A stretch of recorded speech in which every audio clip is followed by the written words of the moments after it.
السلام علیکم ورحمۃ اللہ وبرکاتہ۔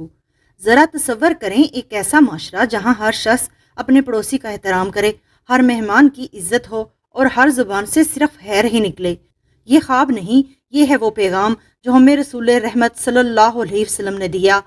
آئیے آج کی اس خوبصورت حدیث کے ذریعے دلوں کو جگائیں اور ایمان کو تازہ کریں۔ ابو شریح ادوی نے بیان کیا، میرے کانوں نے سنا اور میری آنکھوں نے دیکھا جب رسول اللہ صلی اللہ علیہ وسلم گفتگو فرما رہے تھے۔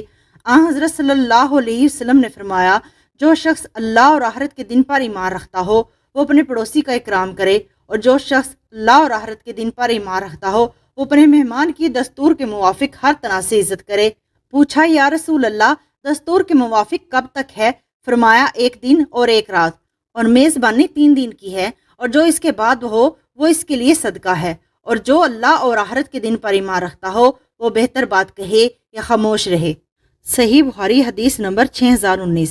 کاش ہم وہ بن جائیں جن کی زبان سے صرف خیر نکلے، کاش ہم وہ بن جائیں جو مہمان نوازی میں سبقت لے جائیں، کاش ہم وہ بن جائیں جن کے پڑوسی ہماری محبت کے گواہ ہوں۔ اگر آپ بھی چاہتے ہیں ایک پرامن خوبصورت اسلامی معاشرہ تو اس پیغام کو آگے بڑھائیں، ویڈیو کو لائک کریں، شیئر کریں اور چینل کو سبسکرائب کرنا نہ بھولیں۔ اللہ ہمیں عمل کی توفیق دے، آمین۔